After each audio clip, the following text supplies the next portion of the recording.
दोस्तों, इस बार हमने फिर से देखा कि ट्रंप ने फिर से एक 500% टैरिफ की बात करी और बाजार वापस 25,700 जो एक मेजर लेवल था, मंथली सपोर्ट लेवल यूडीटीएस के हिसाब से, उसके नीचे आके हम पहले दिन बंद हो गए। ये तो मैं नहीं कहूंगा कि अभी यहां से बिल्कुल बेरिश मूवमेंट स्टार्ट हो गई है, लेकिन हाँ, एक लेवल, एक जो मेजर सपोर्ट है उसके नीचे हम आ चुके हैं। अब अगर हम यहां पर सस्टेन करते हैं तो फिर हम एक वापस जो एक बहुत दिनों के बाद पिछले 2-3 महीने में एक बुल रैली बनी थी, उसमें हम वापस बेयर रैली में कन्वर्ट हो सकते हैं।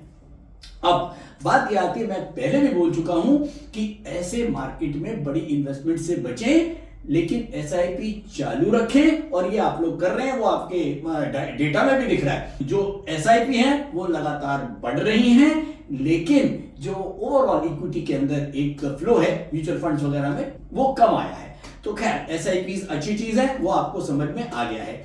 अब बात आती है कि ऐसे समय में अगर हमको एक बड़ी इन्वेस्टमेंट नहीं करनी तो हमें क्या लेना चाहिए, कौन सा सेक्टर लेना चाहिए, कौन से स्टॉक लेने चाहिए। इसके ऊपर मैं पिछली बार पूरी वीडियो में बता चुका हूं, पिछले लेक्चर में, कि किस तरह से हमको अच्छे सेक्टर के अच्छे स्टॉक जिसमें एफआईआई इंटरेस्टेड हो और जिसमें मोमेंटम हो, ऐसे 4 चीजें जो हैं ये अगर किसी स्टॉक में हैं तो वो हमको लेने चाहिए। देखिए, ऐसे मार्केट में अगर हम अच्छे स्टॉक्स, अच्छे सेक्टर के नहीं लेके चलेंगे तो होगा क्या, फाइनली आपका पोर्टफोलियो फिर से लाल ही दिखेगा, चाहे मार्केट कितना ही बढ़ जाए। और ये जनरल एक लोगों की प्रॉब्लम है कि जी मार्केट तो लगातार बढ़ रहा है, निफ्टी लगातार ऑल टाइम हाई पे है, लेकिन हमारा पोर्टफोलियो अभी भी लो पे। यही रीजन है।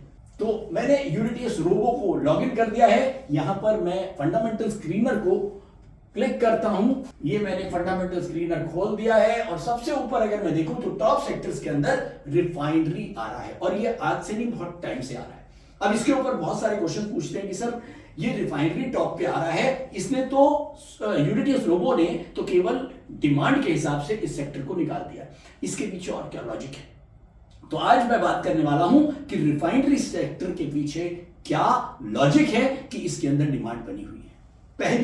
पहली और सबसे बड़ी चीज कि जैसे जैसे क्रूड में मार्जिन बढ़ रहा है, कि मार्जिन बढ़ने का मतलब ये होता है कि जो कच्चा तेल है वो, और जो हम पेट्रोलियम बना रहे हैं, क्रूड से हम पेट्रोलियम बनाते हैं, प्रोडक्ट बनाते हैं, तो वो जो डिफरेंस है वो मार्जिन लगातार बढ़ रहा है, जिसकी वजह से एक अच्छे प्रॉफिट्स जितनी भी रिफाइनरीज कंपनीज हैं उनको मिल रहा है। पहला रीजन। और अगर मैं दूसरे एक बड़े रीजन की बात करूं तो वो इकोनॉमिक फैक्टर है। इकोनॉमिक फैक्टर, इस समय पूरा वर्ल्ड में एक इकोनॉमी अच्छे, चाहे वो यूएसए हो, चाहे वो इंडिया हो, चाहे वो बाकी की डेवलपिंग कंट्रीज हो, एक अच्छे रफ्तार के साथ इकोनॉमीज बढ़ रही हैं। और जब इकोनॉमीज बढ़ती हैं तो इसका मतलब वहां पर डेवलपमेंट हो रहा है, और जितना डेवलपमेंट होगा उतना क्रूड और ये पेट्रोलियम प्रोडक्ट का खपत बढ़ेगा। तो ऐसे में, और इंडिया जो है वो एक बहुत बड़ा हब है जहां से जो रिफाइनरीज हैं ये क्रूड को रिफाइन करके अफ्रीका और बाकी के देशों में भेजती हैं। तो यहां पर रिफाइनरीज को एक बड़ा फायदा मिलता है। फाइनली एक सबसे इंपॉर्टेंट पॉइंट और है, और वो है क्रूड के जो प्राइस हैं वो बहुत टाइम से स्टेबल है।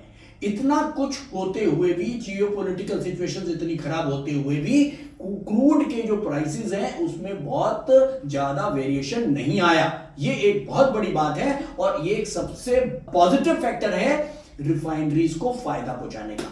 अब जब क्रूड के प्राइसेस स्टेबल हैं और डिमांड लगातार बढ़ रही है, तो ऑब्वियसली ये रिफाइनरीज के लिए बहुत बढ़िया बात हो गई कि उनको जो कच्चा माल मिल रहा है वो बहुत महंगे रेटों में नहीं मिला, वॉलेटिलिटी उसमें नहीं थी, और उनका माल डिमांड के साथ अच्छे रेटों में बिक रहा है। और इसके बाद अगर सबसे इंपॉर्टेंट बात करूं तो बात आती है कि सेक्टर रोटेशन। जब मार्केट में उथल पुथल ज्यादा होती है, हम पीछे देख रहे हैं मार्केट के अंदर बहुत ज्यादा अनसर्टिनिटीज हैं, ग्लोबल मार्केट के अंदर यूएसए, चाहे चाइना, चाहे इंडिया, सब जगह एक जबरदस्त उथल पुथल है।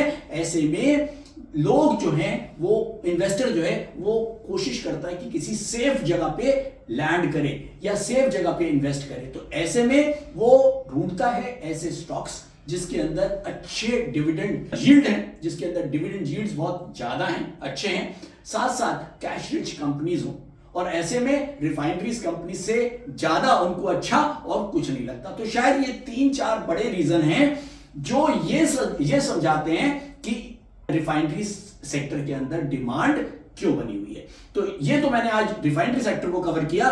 नेक्स्ट मुझे ऐसा लगता है कि अब आपको समझ में आ गया होगा कि रिफाइनरी सेक्टर के अंदर ओवरऑल डिमांड कैसे है। जब हम यूनिट केस रोबो की बात करते हैं तो वो फंडामेंटल एनालिसिस के ऊपर भी एक टेक्निकल एनालिसिस कर देता है, और फंडामेंटल के ऊपर टेक्निकल एनालिसिस का मतलब यह है कि हमको यह पता लग जाता है कि कौन से सेक्टर के अंदर डिमांड ज्यादा चल रही है। यानी कि अगर एक सेक्टर के अंदर 10 स्टॉक हैं और 10 में से 10 स्टॉक का मोमेंटम जो है वो अपवर्ड है, तो इसका मतलब उस सेक्टर के अंदर एक अच्छी डिमांड है। लेकिन वो डिमांड क्यों है वो आपको अपनी मेहनत करके ढूंढना पड़ेगा, जैसे मैंने आपको बताया है कि रिफाइनरीज के अंदर डिमांड क्यों आ रही है।